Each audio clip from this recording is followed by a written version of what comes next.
추계 시대 세계 부동산도 이제 끝. 미국, 홍콩, 중국 부동산 이상 징후에 대해서 살펴보겠습니다. 자, 오랜 시간 장기간 지속된 전 세계 저금리 상황에서 뭐 대한민국 부동산뿐만 아니라 전 세계 부동산이 다 올랐다고 해도 과언이 아닐 겁니다. 자, 지금 보면은 뭐 이제 홍콩 뭐 여러분들 많이 들어보셨죠?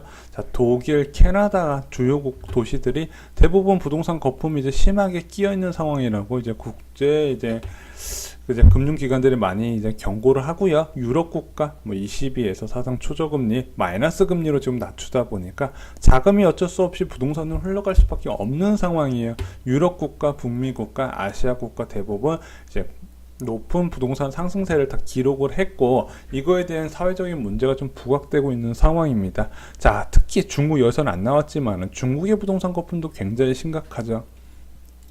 일반적으로 이제 그 지역의 부동산 거품 척도를 나타내는 PIR 지수, 일반적으로 10이 넘어가면은 이제 거품이 꼈다고 평가를 하는데, 중국 베이징 같은 경우는 45가 넘어요. 중국 상하이, 선전 같은 일선 도시의 부동산 거품이 굉장히 심각한 상황이다. 자, 그러면은요, 여러분들 한번 생각해 보실 게, 자, 오랜 기간 저금리로 인해서 부동산 거품이 형성되고 가격이 굉장히 치솟은 상태입니다. 반대로 가면 어떻게 될까요? 자, 저금리였던 금리를 다시 원래 수준으로 옮겨놓는 과정에서 부동산 가격은 그대로 유지될 수 있을까? 여러분들이 잘 아실 거예요. 이것이 원래 정상금리로 돌아가는 과정에서 항상 부동산 거품은 깨졌고 금융위기로까지 전이됐다는 것, 여러 사례를 통해서 저희가 말씀을 드렸습니다. 대표적으로 미국 서브프라임 모기지 사태, 자, 미국 IT 버블로 인한 충격을 저금리로 잠재우려고 초저금리를 지속을 했다가, 자, 너도 나도 대출 받아서 집 사는 바람에 부동산 버블이 심하게 형성됐고요. 자, 그것이 정상 금리로 올라가는 과정 이후에 1년 만에 집값이 폭락을 하게 되는 거죠. 자, 일본 부동산 거품도 동일합니다. 프라자 합의 이후에 내수 경기를 살기 위해서 4% 중반이었던 금리를 2% 중반으로 2%포인트밖에 안 낮췄어요. 그럼에도 불구하고 부동산 투자 광풍이 불면서, 자, 무려 6%로 빠른 시간 단기간 내에 금리를 올리다 보니까, 자, 이 시기를 겪고 나서 바로 집값이 무너지고 맙니다. 자, 그래서 금리와 주택과의 관계는 정말로 여러분들이 뗄래야 뗄 수 없는 관계죠. 자, 지금 미국 금리가 어떻게 되고 있나요? 굉장히 빠른 속도로 올라가고 있죠. 다시 급증하는 미국 기준금리. 자, 미국 기준금리가 거의 제로 금리에서 현재 최대 2.25%까지 올라가 있는 상태고요. 올해 12월에 2.5%로 다시 올라갈 예정입니다. 자, 내년도 궁금한데 현재 전망으로 보면 한 3.25에서 많으면 3.5까지 올라갈 가능성이 있다. 이렇게 많은 전문가들이 예상을 하고 있습니다. 자, 뭐 여러분들 생각을 해보세요. 제로 금리에서 2.25%까지 지금 정말 단기간에 많이 올렸거든요. 자, 2016년 말부터 시작해서 현재까지 한 2년에 걸쳐서 2.25%가 올랐습니다. 자, 기준금리가 올라가면 당연히 올라가는 금리 뭐가 있죠? 대출금리죠. 자, 지금 미국의 대출금리, 30년물 대출금리가, 자, 9월에 4.75%에서 현재 5%에 거의 육박하거나 넘는 상황이 됐어요. 자, 대출금리가 5%가 됐다는 거죠. 3%, 2%대였던 대출금리가 5%를 지금 넘어가고 있는 상황이다. 자, 그럼에도 불구하고 앞으로 대출금리는 계속해서 올라갈 거란 말이, 이제 올라갈 확률이 높다는 거죠. 자, 그러면은 꼭지점 이후에 어느 정도 시간이 지나면 이 부동산 거품이 꺼질 가능성이 크다, 이렇게 보고 있는데 벌써부터 좀 조정되는 분위기가 나오고 있습니다.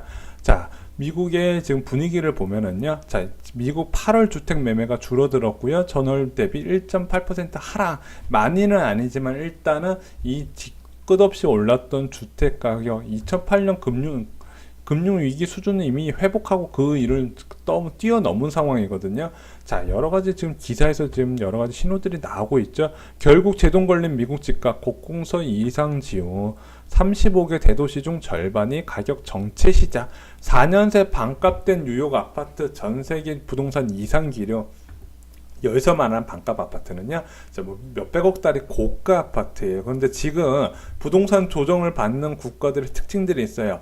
고가 아파트 100억 이상의 초고가 아파트들이 먼저 조정을 받고 있다는 거죠.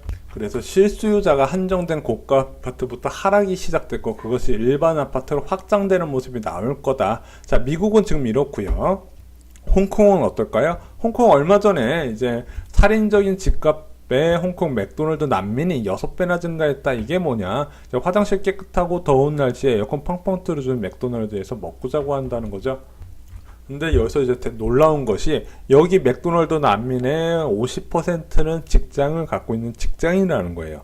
자, 집값이 너무 비싸서 월세가 너무 비싸거나 매매값이 비싸서 내 주거지를 마련하지 못한 맥도날드 난민이 이렇게 많더라. 자, 그 이유는 뭐냐? 97년도 홍콩 반환 후에 중국인이 대거 유입 땅덩어리는 좁은데 중국인까지 오니까 주택 가격이 빠르게 상승을 했다는 거죠.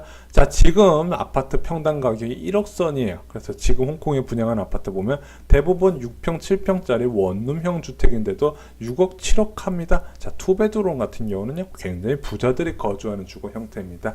자, 공공임대주택 대기기간이 무려 대기가 27만 명이고요.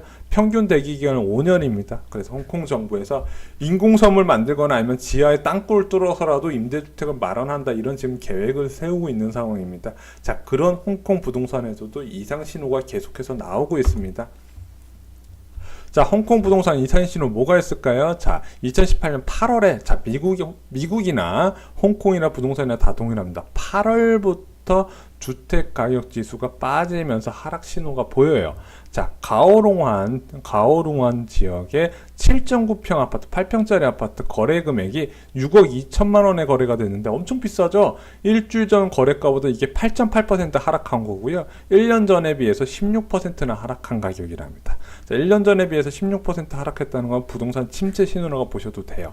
자, 홍콩 고급 주택가 해피밸리 인근 48평 주택이 11년 전 가격보다 낮은 가격에 팔렸다. 자, 11년 동안 홍콩 부동산이 정말 쉴 새 없이 올랐는데 그 11년 가격 상승분을 반납했다는 거죠. 자, 2007년에 70억 했던 주택이 현재는 66억밖에 안 하더라. 자, 그래서 제가 아까 말씀드렸던 미국과의 사례도 보듯이 고가 주택, 초고가 주택부터 먼저 타격을 받는다. 그게 부동산 하락기의 특징이에요.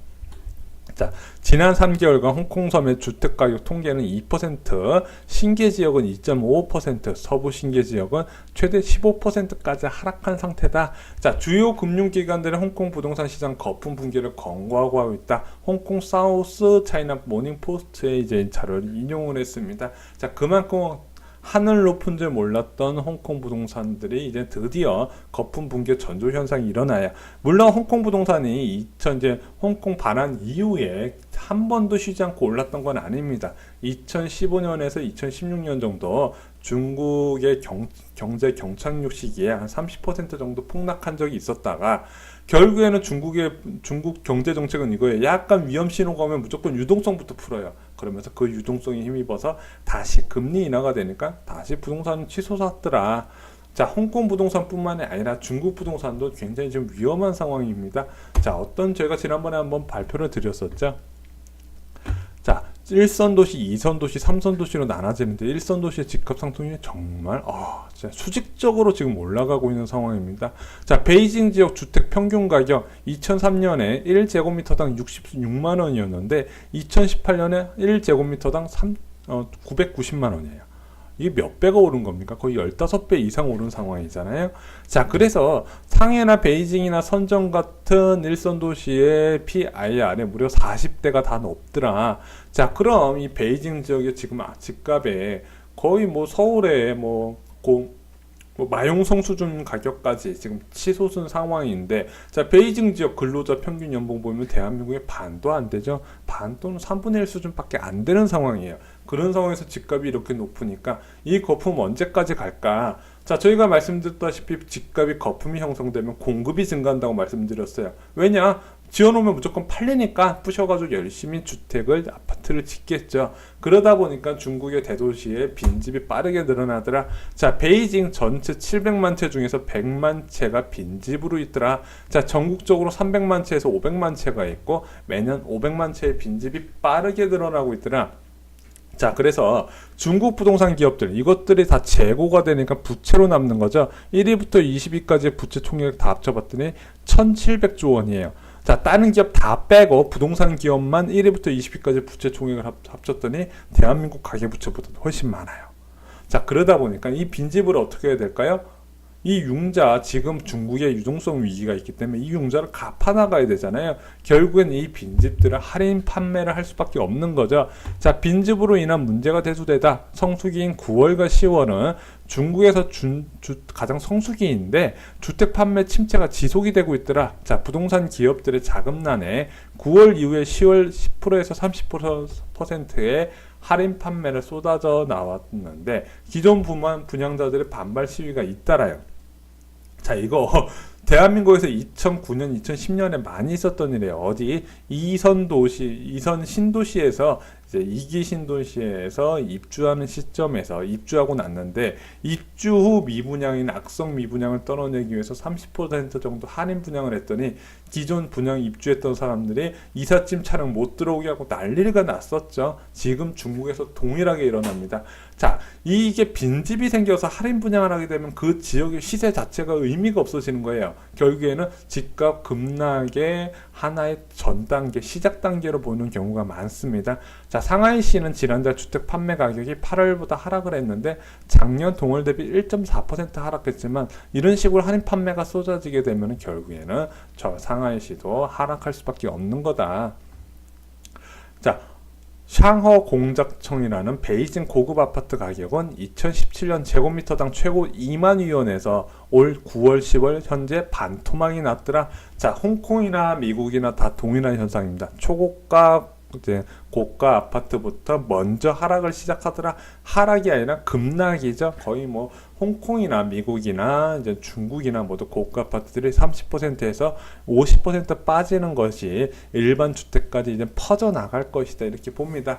자, 그러면은 부동산 거품 붕괴는 금리 인상 이후에 반드시 일어난다고 말씀을 드렸어요. 자, 미국 서브프라임 모기지 사태 이전에 금리 인상 보면은 1%였던 기준금리를 5.25%로 올렸고요. 일본 같은 경우도 2.5%에서 6%, 한국 부동산 최저점 2012년 부동산의 암흑기죠. 이때도 기준금리를 2%에서 3.25%를 올렸다. 자, 그래서 지금 미국 기준금리가 적어도 3.2 제로금리에서 3.25%까지 올라갈 가능성이 있고 그 이후에도 솔직히 가능성은 있는 상황이에요. 자, 그러면은 적어도 제로금리에서 3% 이상 기준금리를 올리게 되면은 부동산 시장이 어떻게 될지 여러분들의 과거의 추이를 보시면 충분히 예상할 수 있는 부분입니다. 자, 그동안 하늘 높은 줄 모르고 올랐던 세계 부동산 시장이 이제는 이제 그 상승을 끝내고 하락 구간에 접어드는 시대가 왔다. 이런 시대를 보통 긴축의 시대라고 합니다. 이상으로 쇼킹 부동산 마치겠습니다. 좋아요하고 구독